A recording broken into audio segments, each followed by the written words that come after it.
like me and my family, everybody was there. All the kids stand up. Right? Wow. All the kids. This is the father. This is the father of Kenneth Johnson. All the kids. I got many of those chances. All the kisses. He might not like the kisses, but I did love him kissing every chance I got. I want to thank all y'all for coming, showing support of Kenneth. I really appreciate it. And parents, a hug, a kiss won't hurt. These kids are our future.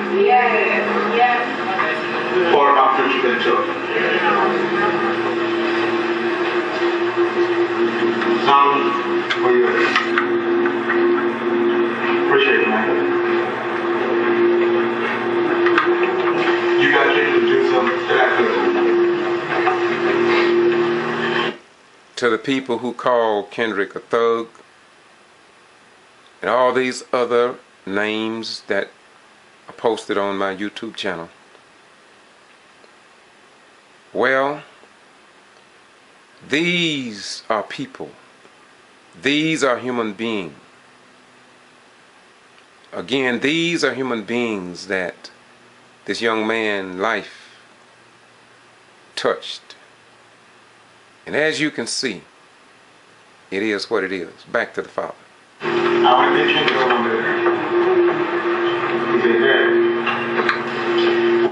one more thing, when people talk about all the educators that came to the funeral, and we've read in the paper so many times and on my blog, the people that may say they were there, I have a close-up shot deeper into my archival records showing the people that was there. So if the coaches and if the teachers and if the school superintendent and if the assistants were there, it all will show because it's a matter of record. And this is why it's so important to do what the Bible says. God said, don't move the old landmarks. Don't move the old landmarks. Jesus said, and ye shall know the truth, and that the truth shall set and make you free.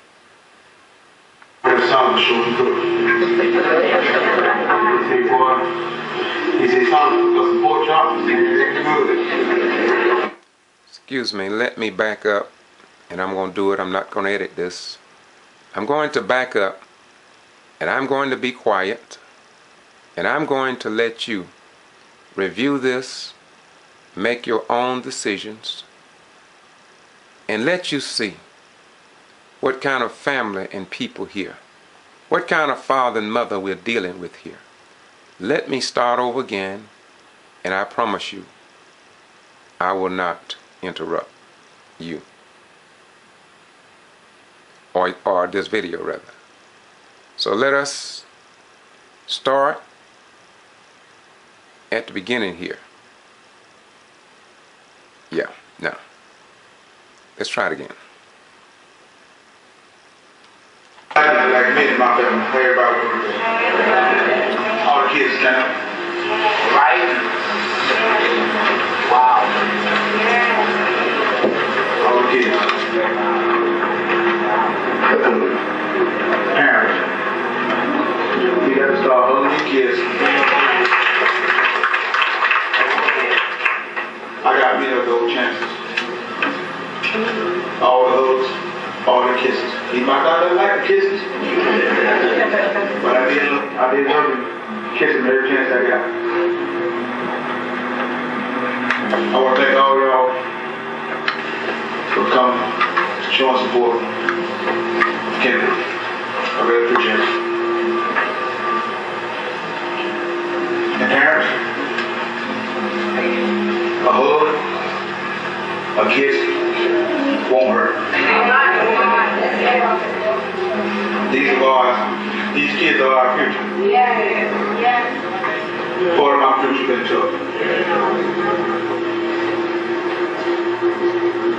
Solomon, where you at?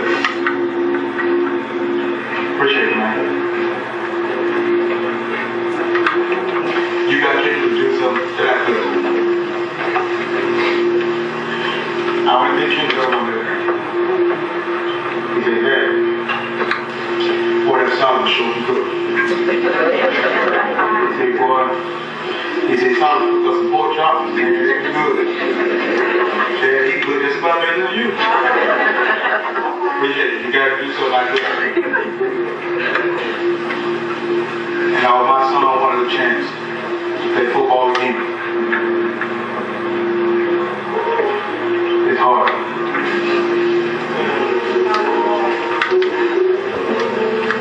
I'm not going to get that chance. Till when you wake up, I'm kissing you. And you chasing me through the house. I'm not going to get that chance no more. Parents, we got to protect our kids. No matter what. Unfortunately, me and my family have a connection so tight.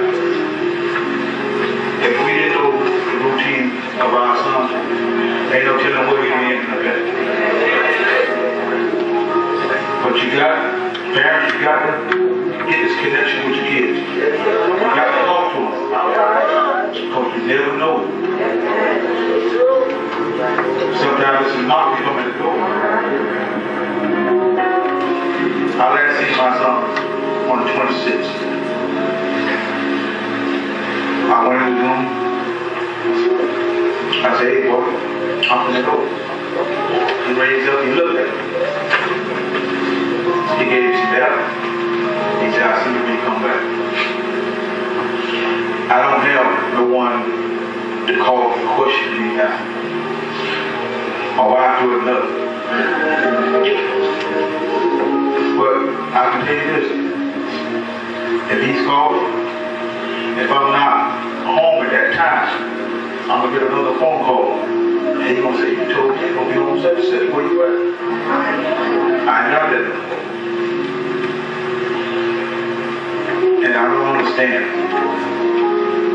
why this happened to my son, my great son. I'm happy that we raised him right. And can't no one say anything bad about it.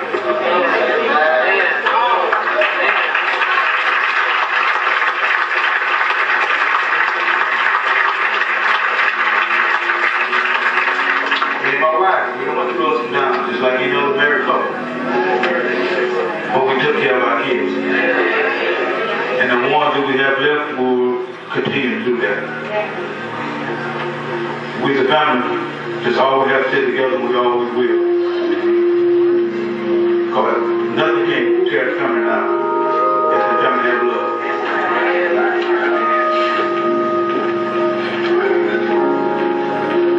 Every time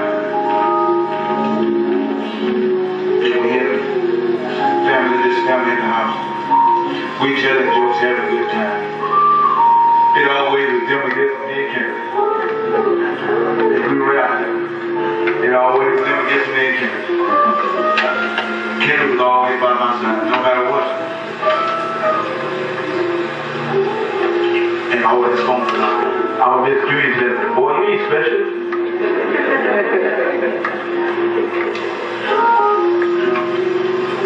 And one thing about it, I used to always tell him, boy, you my baby. Oh, he hated when I said that. There ain't no baby. I said, you are baby. You ain't jealous of the family, you always be the baby. And it's hard. And it's hard. And it's hard. Kid. Kid. Kid. Kid. When you're not home, stay connected with your parents. Always let them know where you are. At all times. Because like I said, You don't want to give them this kind of offense. Because if we didn't have that connection with KJ, no matter what, he gonna call him, he will let you know what's going on with him. We might have never found out something. Because we had that love, we had a connection. He was there with us. And you don't have to lie. Wherever you go, no matter what the circumstances are, always stay in contact with your parents. Always. That's a very important key. Because you never know where you end up. So your parents know the first place to come looking for. Y'all please do that. Everybody have a nice day.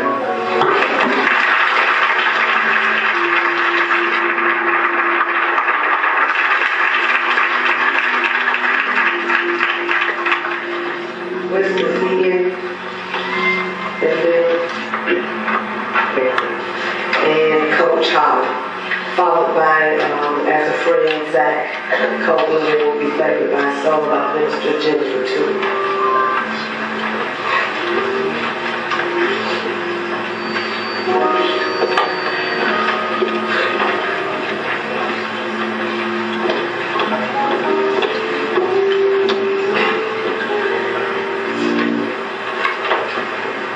My name is Antonio Wesley, and I'm honored to speak here today.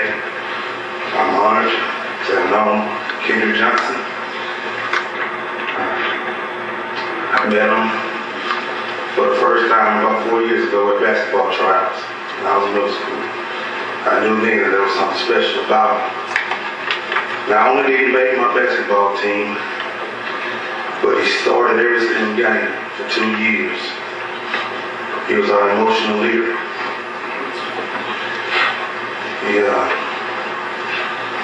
We won some games, we lost some games, but no matter the outcome, Kenneth gave everything he had, 100%.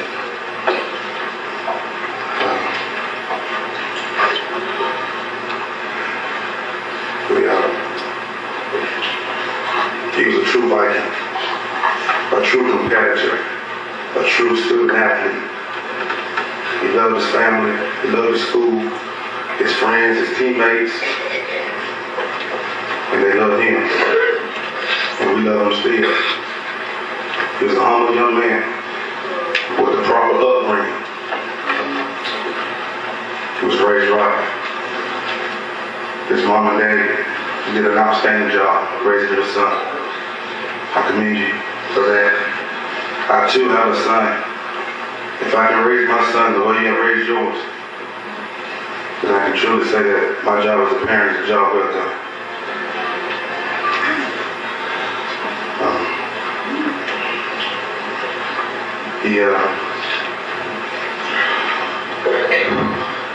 I never had this happen. Student, or athlete of mine.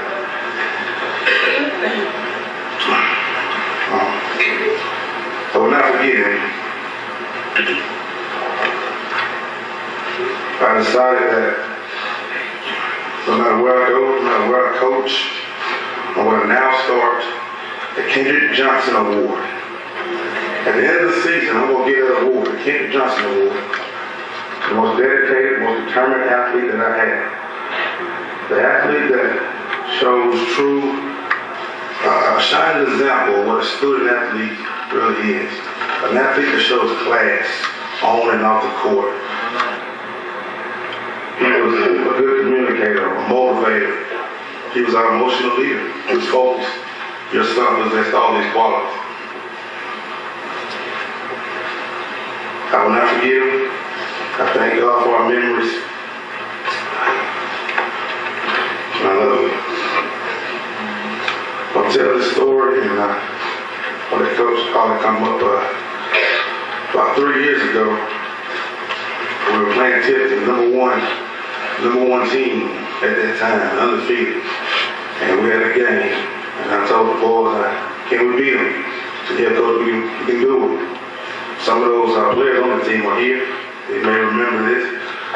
Going into the fourth quarter, we were down by 12 points and 4 minutes ago. I don't know, I guess the crowd thought we was going to pull it out. Down 12.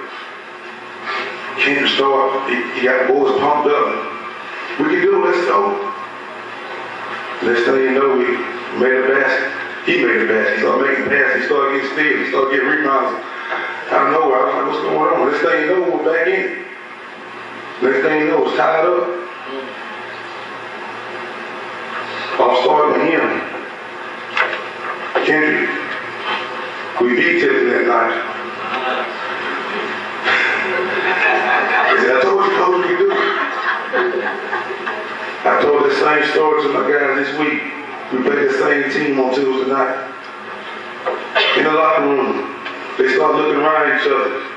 This was for KJ. We'll win for KJ, let's do it. Again, they're undefeated.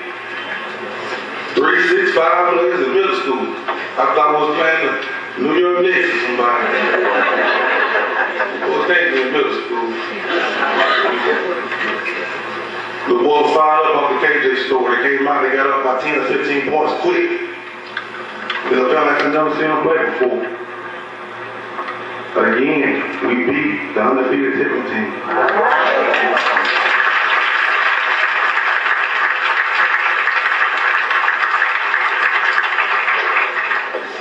Based off Kenneth Johnson.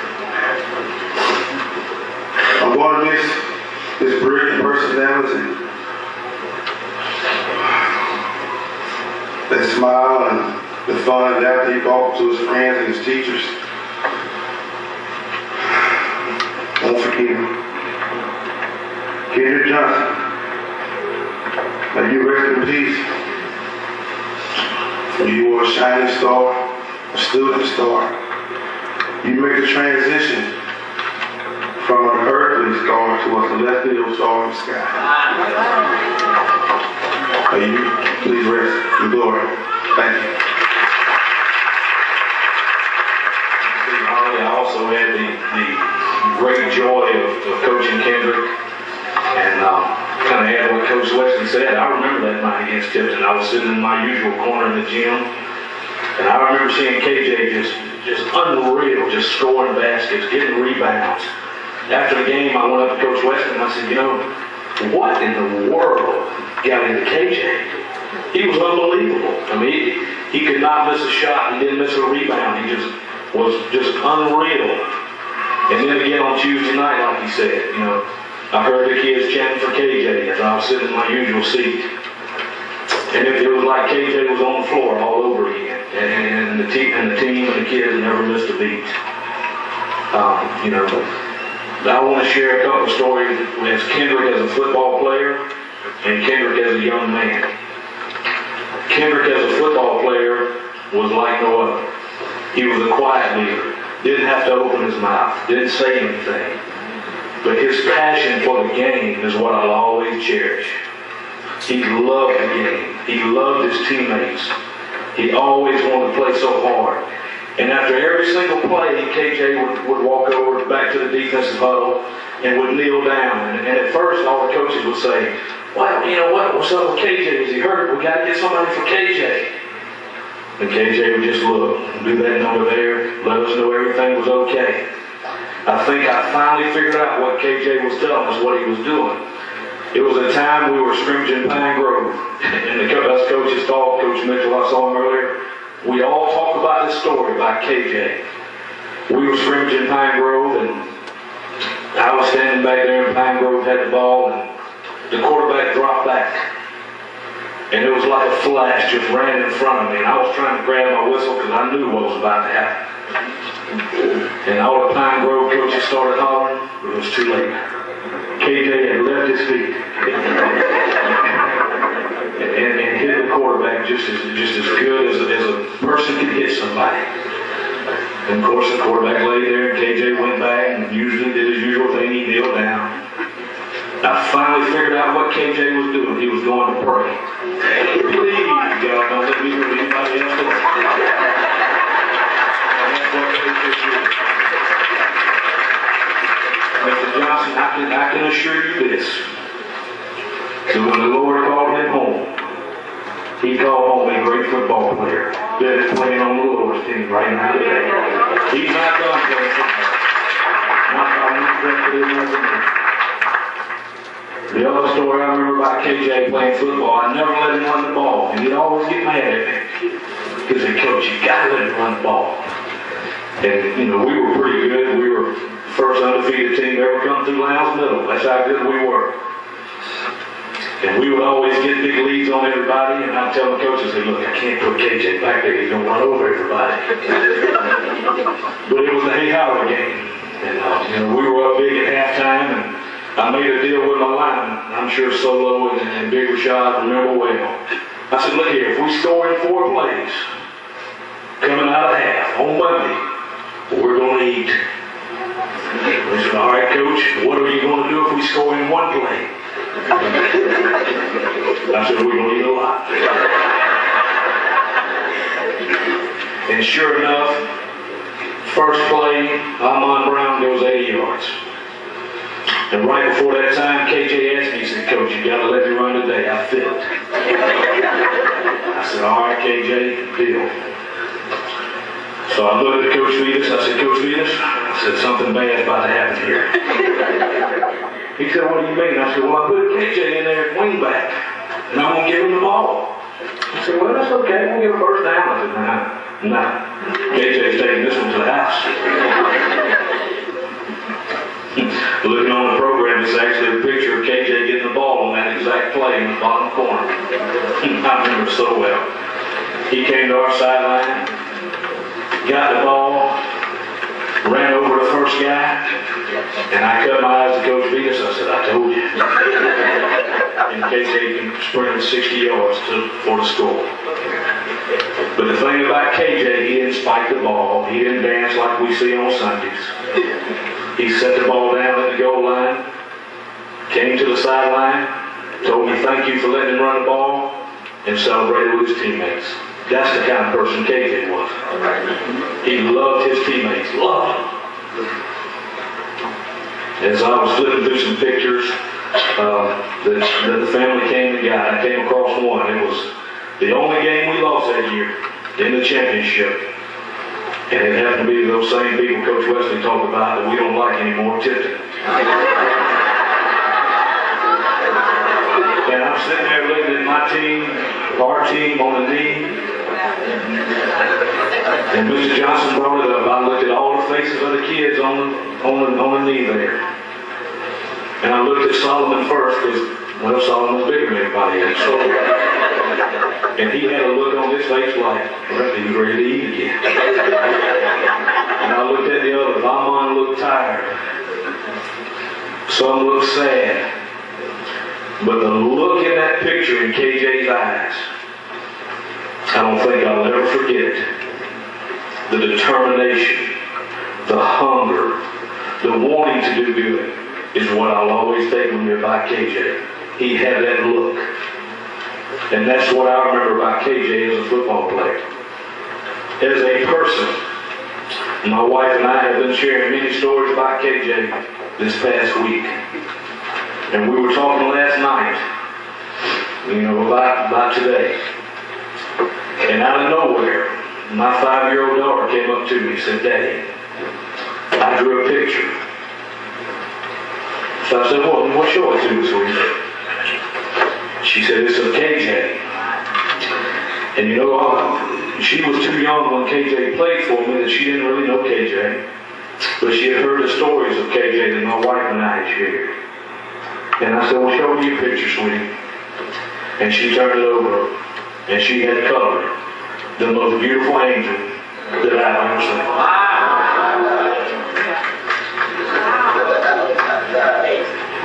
KJ was a true angel. Was a true angel. And it's hard to let him go. But KJ is in a better place, a lot better place.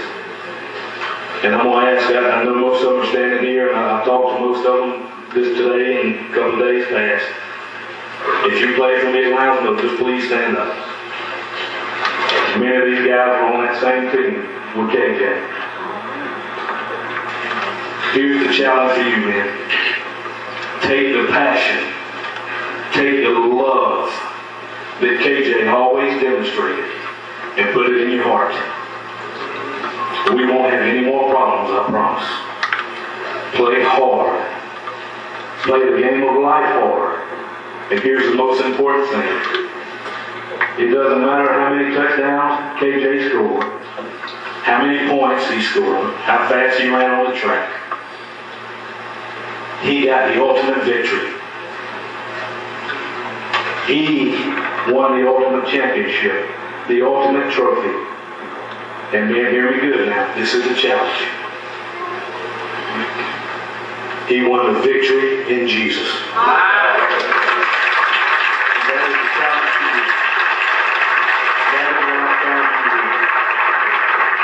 It's not about the grass or the court.